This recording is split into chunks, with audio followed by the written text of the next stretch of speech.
오늘 내버려 두시는 하나님이라고 하는 제목으로 함께 말씀을 나누려고 합니다. 말씀을 통하여 우리 각자에게 들려주시는 주님의 음성을 듣는 시간이 되기를 바랍니다.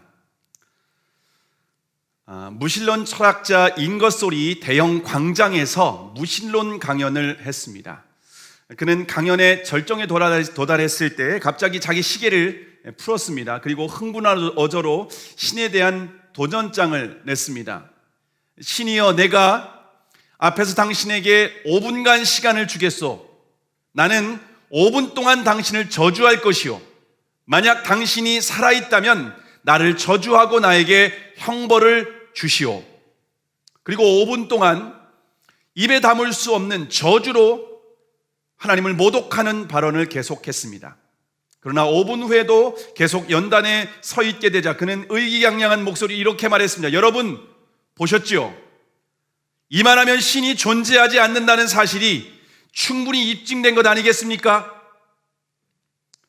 그때 뒤편에서 지켜보던 한 노인이 앞으로 다가와서 이렇게 말을 했습니다. 나는 그리스도인입니다.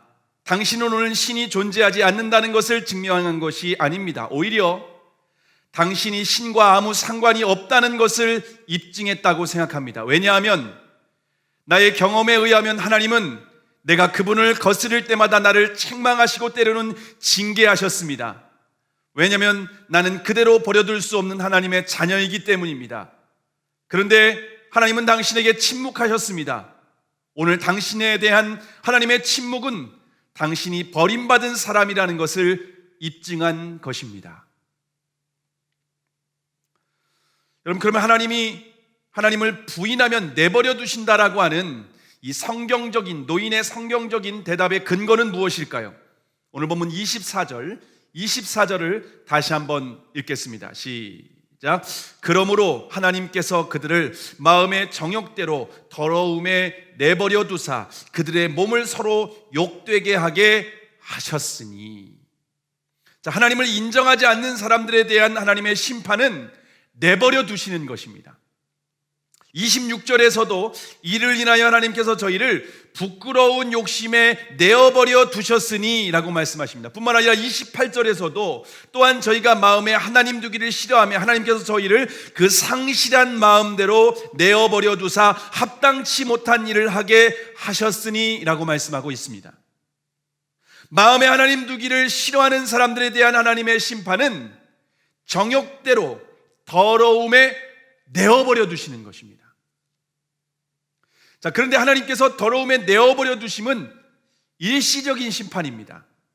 왜냐하면 우리가 오늘 읽지는 않았지만 1장 18절에 보면은요, 하나님의 진노가 불의로 진리를 막는 사람들의 모든 경건치 않음과 불의에 대하여 하늘로 쫓아 나타나나니 라고 말씀하고 있습니다. 하나님의 진노가 하늘로부터 이게 나타난다라고 말을 하고 있습니다. 근데 여기에서 나타나나니라고 하는 이 단어는요, 헬라어 시제가 현재 시제입니다. 다시 말하면 하나님께서 내어 부려두셨습니다. 그러나 여전히 하나님의 진노는 계속해서 쌓이고 있는 상황이라고 하는 것입니다. 하나님의 때가 되면 지금까지 쌓아주셨던 모든 진노를 쏟아 부으신다라고 하는 의미입니다. 하나님의 진노가 쌓이는 모습을 여름에 워터파크에 가면 우리가 조금 볼 수가 있습니다. 혹시 여러분 캐리비안 베이 가보셨나요? 캐리비안 베이에 가보면은요, 중앙에 해골 모양의 큰 물통이 있습니다. 그리고 그 물통에는 계속해서 물이 채워지게 됩니다. 일정한 양의 물이 딱 채워지게 되면요, 해골이 확 뒤집어지게 되죠. 그러면은 그 물통 안에 있던 모든 물이 한순간에 막 쏟아져 버리게 됩니다. 그런데 물통이 뒤집어지기 전에 삐 하면서 막 경고음이 울리게 됩니다. 그러면은 이게 뜨거운 여름에 물놀이들 하는 아이들은요, 경고음 소리가 들리게 되면은요, 그 물통 밑으로 막 모여들기 시작합니다. 그리고 마지막 물이 딱 채워지는 순간 해골바가지가 확 뒤집어지게 됩니다. 그러면 막 물이 쏟아지면서 아이들은 비명을 지르면서 시원하다고 좋아하는 것을 볼 수가 있습니다. 여러분, 이처럼 하나님의 진노는요, 계속해서 쌓이고 채워지고 있는 가운데 있습니다. 그리고 마지막에 다 채워지게 되면요, 하나님의 진노가 마치 해골바가지에 있는 물통처럼 뒤집어지고 쏟아부어지게 되는 것입니다. 요즘 우리나라뿐만 아니라 전 세계를 보면은 여러분, 저는 하나님의 경고의 음소리가 들리는 것 같습니다. 전 세계 곳곳에서 지진과 산불의 경고음이 들리고 있습니다. 이번 여름에는 중국에서 수백 년 만에 기록적인 비가 내려서 5천만 명의 수재민이 발생했습니다. 우리나라에서도 최장기간 장마로 인해서 지난 여름 얼마나 큰 피해를 입었습니까?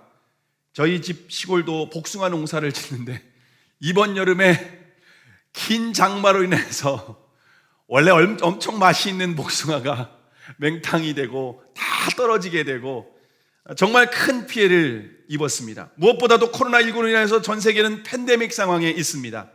하나님을 인정하지 않는 교만한 인간에게 주시는 하나님의 경고 소리입니다. 여전히 하나님의 진노는 계속해서 쌓이고 있습니다. 하나님의 진노는 쌓이고 끝나는 것이 아니라 마지막에 되면 뒤집어지게 될 것입니다.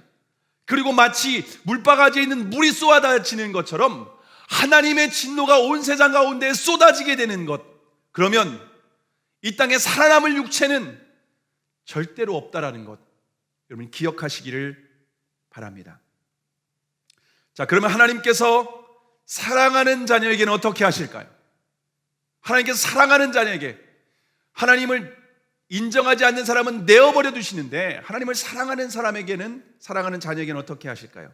히브리서 12장 6절에서 10절에 보면은 주께서 그 사랑하시는 자를 징계하시고 그의 받으시는 아들마다 채찍질 하심이니라 하였으니 너희가 참음은 징계를 받기 위함이라. 하나님이 아들과 같이 너희를 대우하시나니 어찌 아비가 징계하지 않는 아들이 있으리요.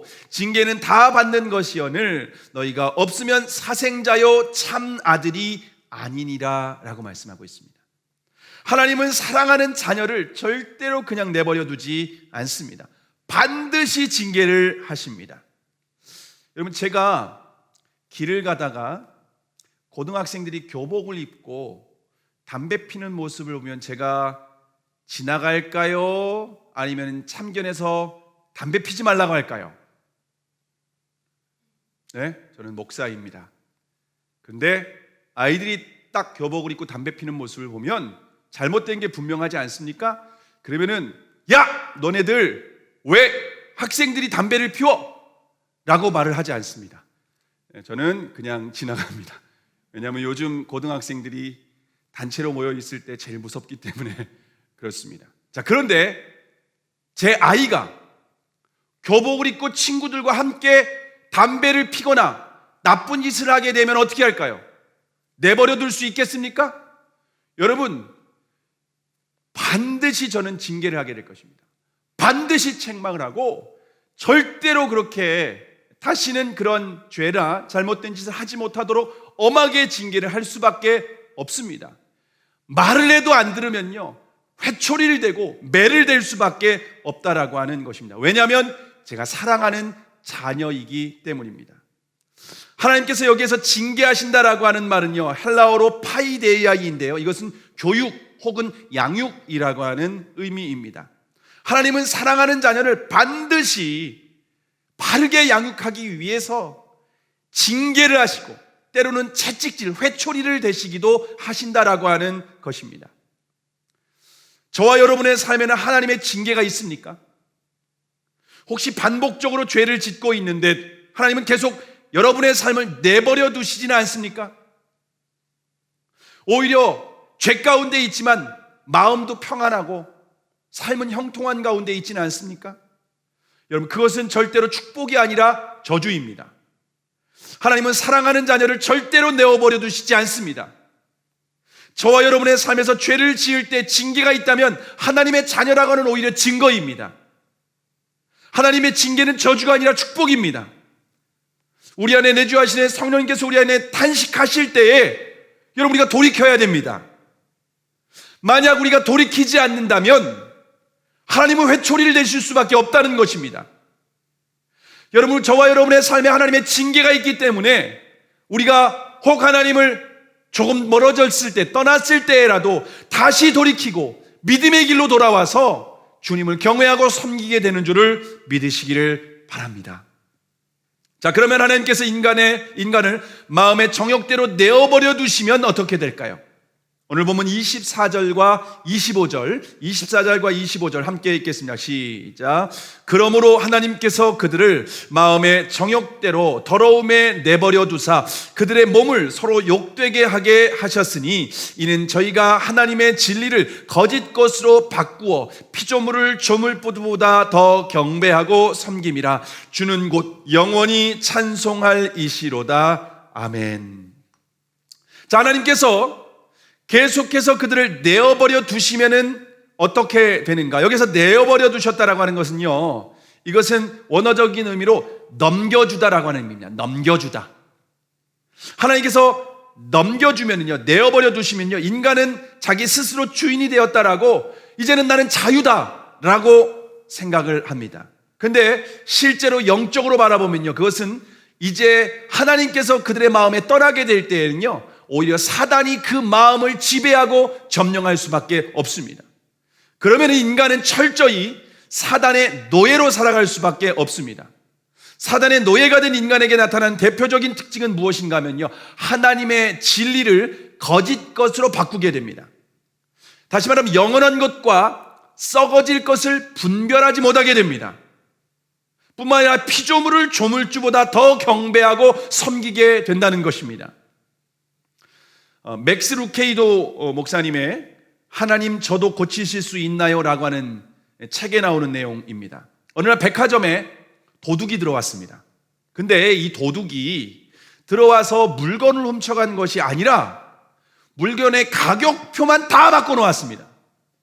고가의 물건에는 싼 가격표를 붙여놓고 싼 물건에는 아주 비싼 가격을 붙여놨습니다. 다음날 직원들이 출근을 했는데 가격표가 바뀐 걸 전혀 모르는 겁니다. 그리고 영업을 시작을 했습니다. 손님들이 와서 몇 시간 동안 한참 쇼핑을 했습니다. 그래서 고가의 물건인데 아주 싼 가격표가 붙여 있는 것도 사가게 되었고, 아주 싼 물건인데 고가의 가격표가 붙여져 있는 것도 사람들이 다 사가게 되었습니다.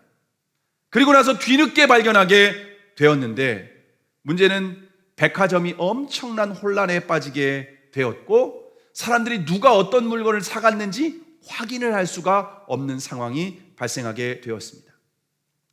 하나님을 떠난 인간의 마음을 사단에 지배하게 되면은, 사단은 우리에게 오는 목적이 죽이고 멸망시키려는 것 뿐이라고 요한복음 10장 10절에서 우리에게 말씀하고 있습니다.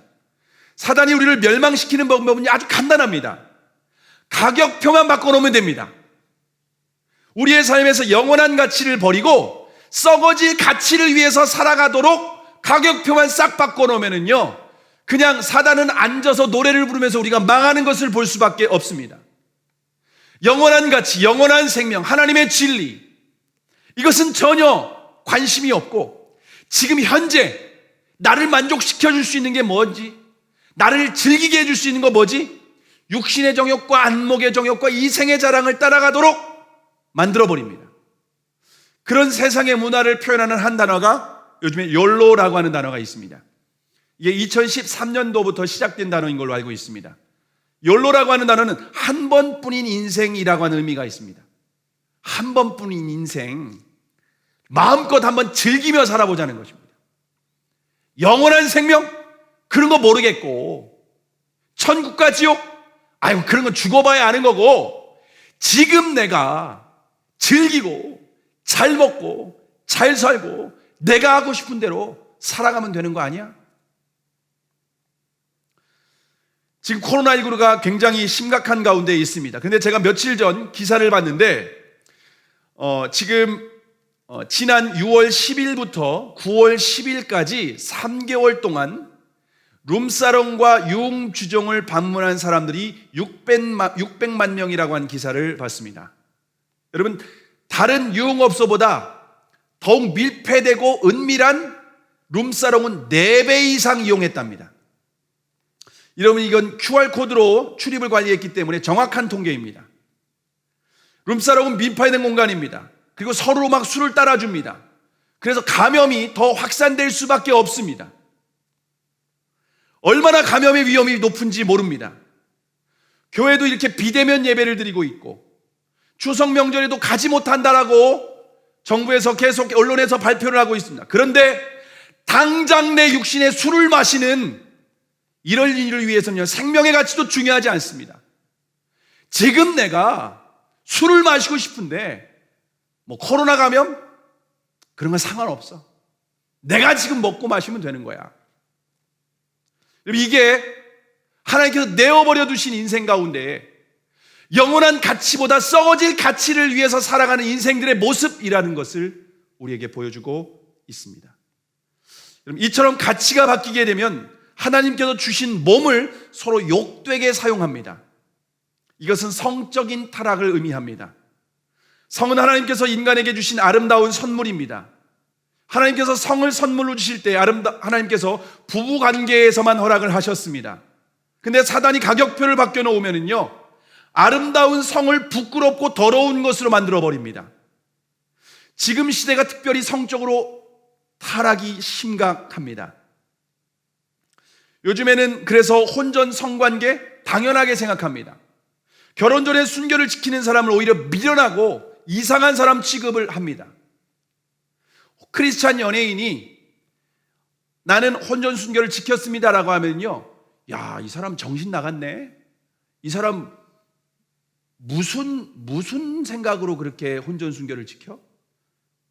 TV에서 결혼하지 않은 남녀가 함께 동거하는 모습을 방영해 줍니다. 이런 혼전 순결, 이런 건 지킬 가치가 없는 것처럼 그렇게 TV에서, 매스컴에서 그렇게 비춰주고 있습니다. 이처럼 하나님의 진리를 따라가는 것이 아니라 썩어질 가치와 본능을 따라 살아가게 된다는 것입니다. 하나님께서 부끄러운 욕심에 계속 내버려 두시면 어떻게 될까요? 또 어떤 일들이 일어날까요? 오늘 본문 26절과 27절입니다. 26절, 27절 함께 읽습니다. 시작. 이 때문에 하나님께서 그들을 부끄러운 욕심에 내버려 두셨으니 곧 그들의 여자들도 순리대로 쓸 것을 바꾸어 영리로 쓰며 이와 같이 남자들도 순리대로 여자 쓰기를 버리고 서로 향하여 음욕이 불릴 듯하며 남자가 남자와 더불어 부끄러운 일을 행하여 그들의 그릇됨에 상당한 보응을 그들 자신이 받았느니라. 자, 하나님께서 부끄러운 욕심에 계속 내버려 두면은요, 순리를 영리로 쓰게 된다라고 말씀하고 있습니다. 다시 말하면 창조의 질서를 따르지 않고 역행을 한다는 의미입니다. 대표적으로 동성애가 순리를 영리로 쓰는 것입니다. 동성애는 하나님의 창조 질서를 역행하는 명백한 죄입니다. 근데 전 세계에서 순리를 영리로 쓰는 동성애를 합법화하는 나라가 이미 많이 있습니다. 그래서 우리나라도 그러한 나라를 따라가야 된다라고 하는 분위기에 있습니다. 우리나라에서 그래서 2007년부터 6번이나 발의되었지만 현재까지는 무산되었습니다. 그런데 얼마 전 6월 29일에 또다시 정의당 의원들이 포괄적 차별금지법을 발의를 했습니다. 여러분, 교회가 차별금지법을 반대할 이유가 전혀 없습니다. 교회는 우리가 서로 평등하다라고 하는 것을 오히려 가르치고 강조해야만 합니다. 그런데 이번에 발의된 23가지의 차별금지 중에서 성적 지향, 성적 정체성이라는 독소 조항을 집어넣었습니다. 여기서 성적 지향은 이성애와 동성애 그리고 양성애까지 모두 인정해야 된다라고 하는 의미입니다. 뿐만 아니라 성적 전체성은 자신의 신체와 상관없이 원하는 대로 자신의 남성과 여성을 선택하고 결정할 수 있다라는 의미입니다. 이것은 분명히 하나님의 창조의 질서를 역행하는 명백한 죄입니다. 순리를 영리로 쓰면 결국 가정과 사회에 심각한 문제가 있을 수밖에 없습니다. 전 헌법재판관이었던 안창호 법률 전문가는 만약 차별금지법이 통과되면 오히려 역차별이 될 수 있다라고 말을 합니다. 당장 교회나 신학교에서 성경적인 가치를 지키기 위해서 동성애를 이유로 그 사람에 대한 채용을 거부하면 제재의 대상이 됩니다. 만약 대상자가 차별을 당했다라고 인권위에 진정을 제기하면은 시정명령과 이행강제금으로 3천만 원을 부과할 수 있습니다. 그런데 이것은 1회가 아니라 계속해서 시정할 때까지 여러 차례 부과할 수 있는 겁니다. 또한 동성애가 죄라고 하는 설교는 할 수 있습니다. 그러나 동성애가 죄라고 하는 이 영상이 담겨 있는 이 내용을 유튜브나 SNS에 올릴 수는 없습니다. 뿐만 아니라 학교는 말할 것도 없고 신학교나 기독교 학교에서도 동성애를 비판하는 내용을 가르치거나 교육할 수도 없습니다. 요즘 영화나 드라마를 보면은요, 의도적으로 동성애자들이 나오는 거 혹시 아십니까? 그런 장면을 어른들은요, 창조의 질서를 역행하는 것이다라고 충분히 분별할 수 있습니다. 그런데 어린아이들은 학교에서도 배우지 못합니다. 그리고 미디어를 통해서 무의식적으로 계속해서 그런 것을 영향받을 수밖에 없습니다. 그러면 동성애가 영리가 아니라 순리로 받아들이는 것은 여러분 시간 문제입니다. 그럼 더욱 많은 사람들이 자기의 타고난 신체와 상관없이 성적 취향에 따라서 이 세상의 흐름에 따라서 그렇게 동성애를 선택하거나 양성애를 선택할 수밖에 없다는 것입니다. 이것은 하나님께서 창조하신 질서를 파괴하는 사단의 고도의 전략입니다. 창조의 질서를 벗어나 순리를 영리로 쓰게 되면 반드시 형벌이 따라오게 되어 있습니다. 그런 형벌 중에 하나가 후천성 면역 결핍증, 곧 에이즈입니다. 에이즈 환자의 대부분은 동성애자입니다. 그런데 에이즈 환자의 대부분이 동성애자라고 하는 것을 언론에서는 보도하지 않고 있습니다. 왜냐하면 성소수자 차별이라고 하는 이유 때문입니다. 그런데 여러분, 이것은 차별이 아니라 팩트입니다.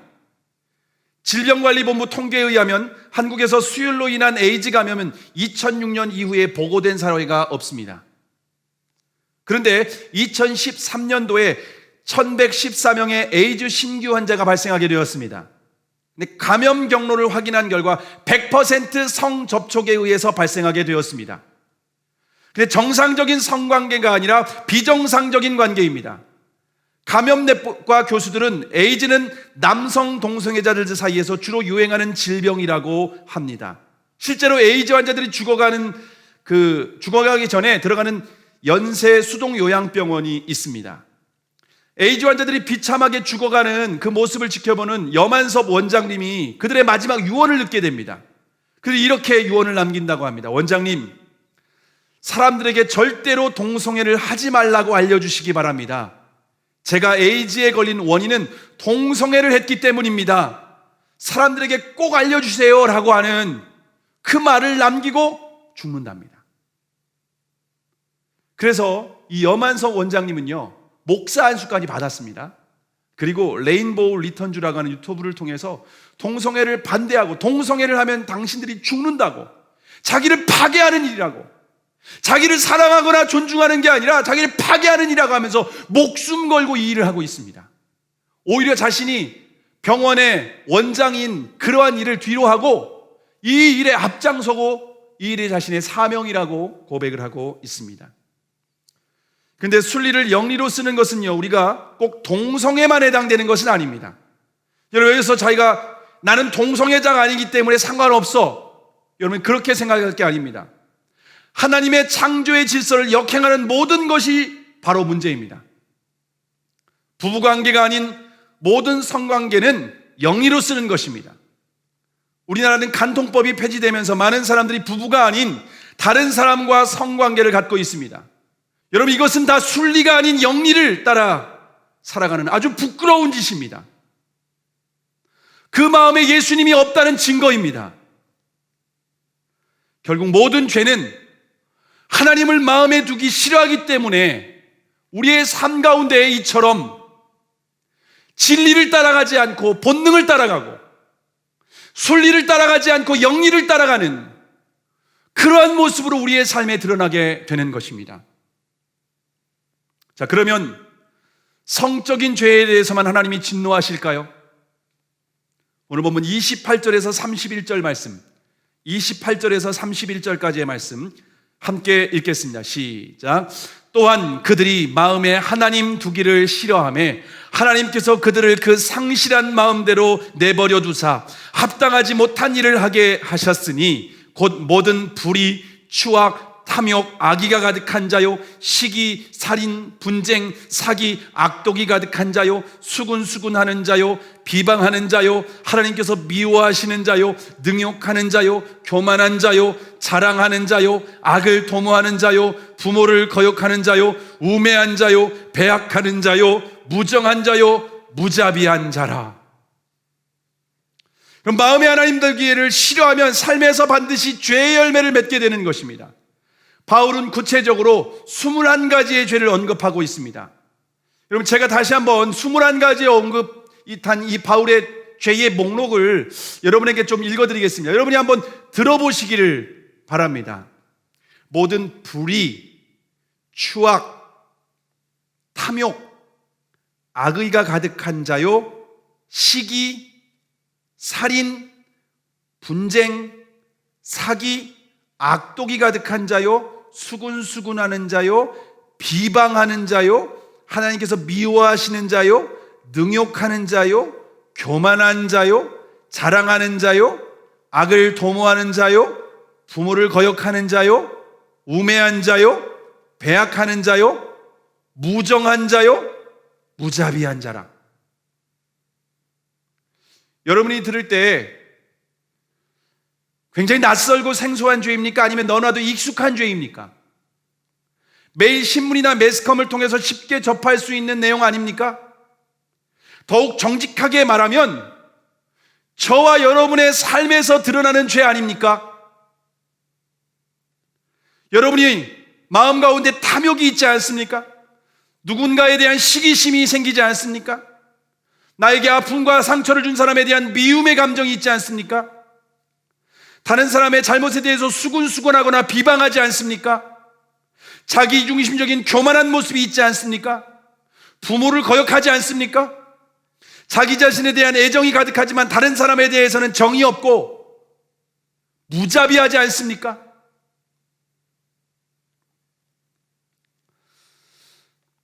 제가 요즘 우리 교회에서 생명의 말씀 큐티를 하고 있는데 예레미야서를 말씀을 묵상하고 있죠. 그러면서 참 은혜를 많이 받고 있습니다. 지난 주간에는 특별히 제가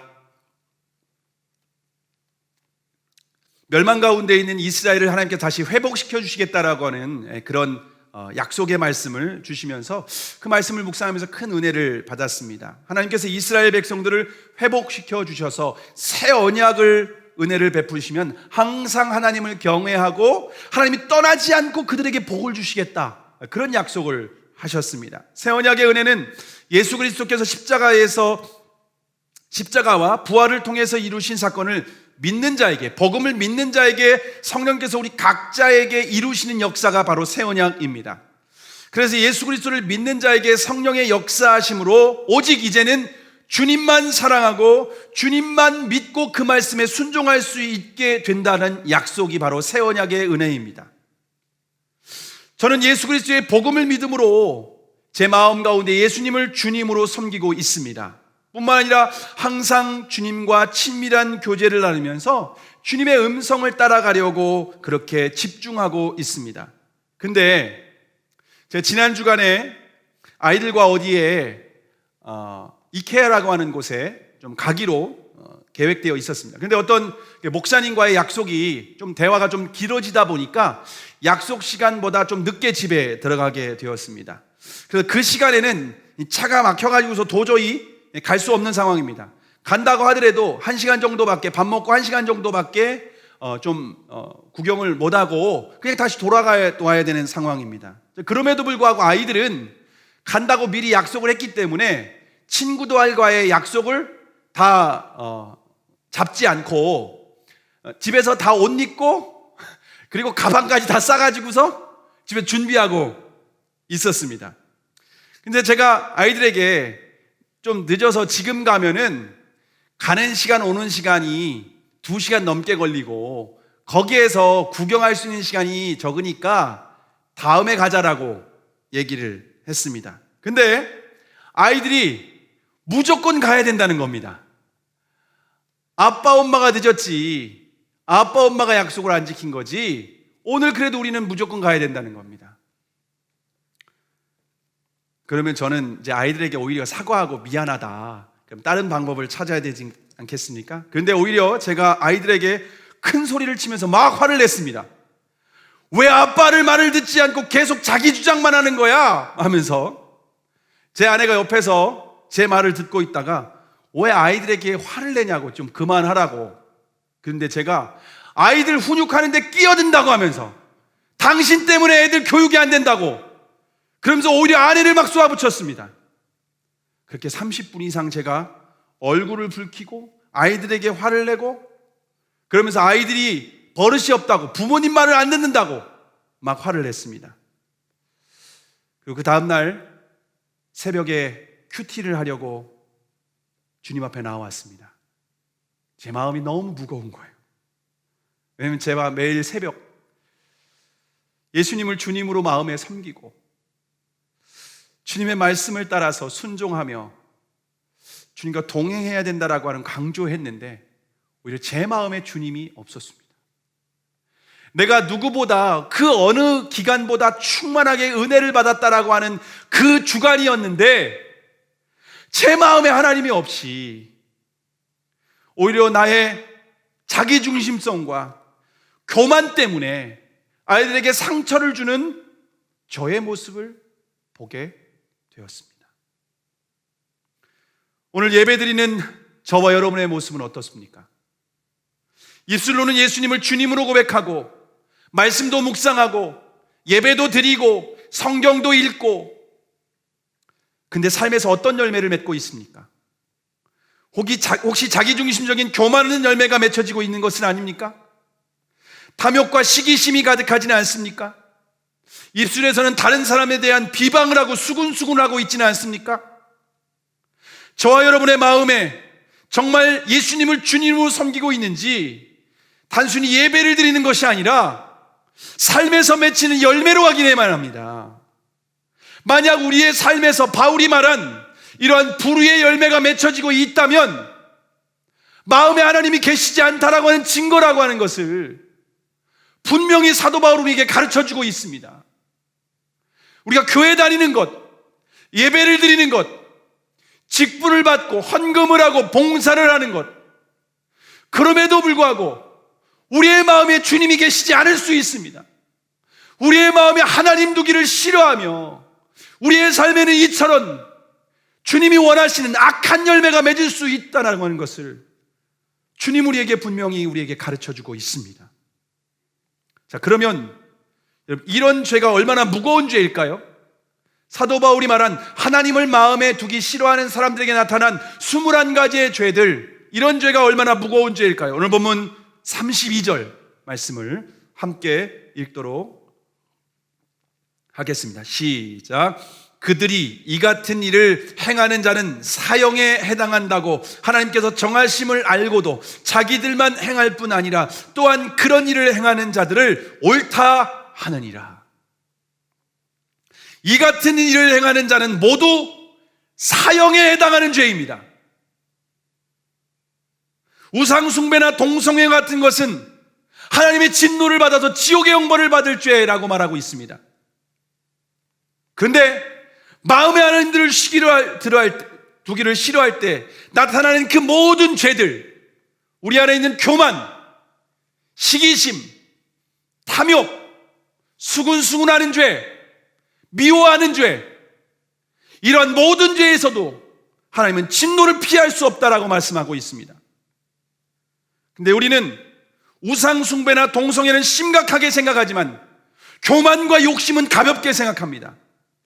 오히려 성경은 자신이 주인이 되어 살아가는 교만과 탐욕에 대해서 더 많은 부분에 대해서 우리에게 말씀하고 있습니다. 우린 동성애에 대해서는 정말 예민하고 엄격하지만 교만과 탐욕에 대해서는 얼마나 간대한지 모릅니다. 제가 며칠 전 미국에 한 14,000명 모이는 대형 교회 목사님이 캠퍼스도 한 4군데 교회까지 세웠습니다. 본인이 개척해서 20년 동안 교회가 성장했기 때문에 미국에서 주목받는 목사님이고 존경받는 목사님입니다. 근데 이 목사님이 목회를 교회 앞에 내려놓겠다고 선포를 했습니다. 이유는 뭐였냐면 나의 교만 때문이라고 하는 것이었습니다. 내가 사람들의 말을 듣지 않고 하나님께서 내 마음에 계속해서 경고하고 사인하셨음에도 불구하고 나의 교만함이 계속해서 사역 가운데에 드러나서 사람들의 말을 듣지 않고 무시하고 오직 나만 옳다라고 생각하는 나의 교만함을 하나님이 지적하셔서 내가 목회를 내려놔야겠다라고 하는 그런 고백의 기사를 보게 되었습니다. 우리는 목회자의 성적인 윤리에 대해서만, 금전적인 문제에 대해서만 우리는 말을 하죠. 그런데 실제로 교만의 문제 또한 얼마나 심각한 문제인지 주님은 우리에게 말씀을 하고 있습니다.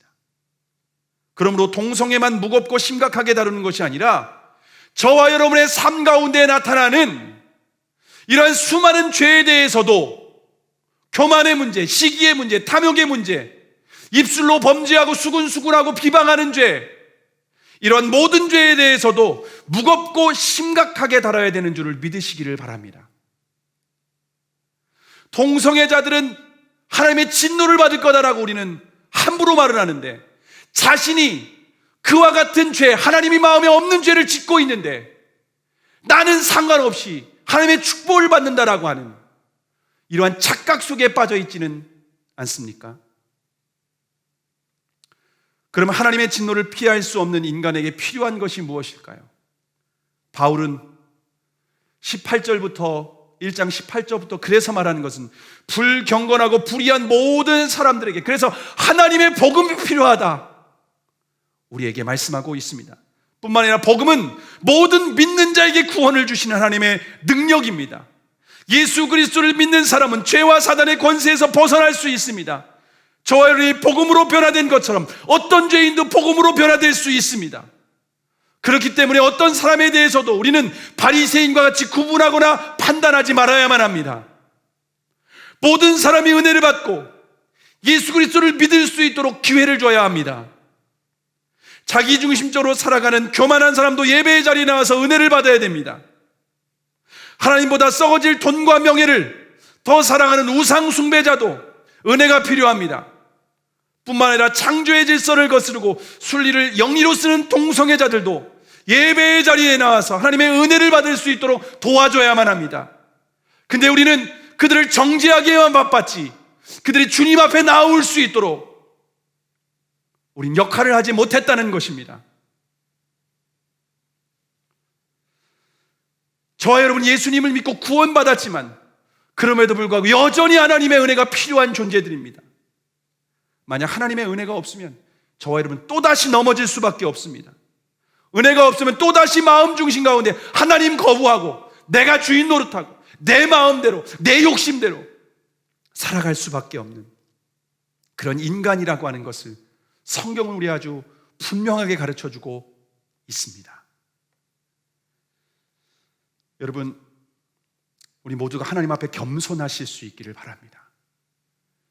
다른 사람에 대해서 정죄하고 비난하기에 앞서 바로 내가 하나님 앞에 하나님의 진노를 받을 수밖에 없는 마땅한 죄인입니다. 다른 사람들에 대해서 비방하고 수군수군하고 정죄하고 험담하고 판단하기에 앞서 내가 하나님의 은혜가 필요합니다. 내가 주님의 복음이 필요합니다. 내 마음에 주님이 필요합니다.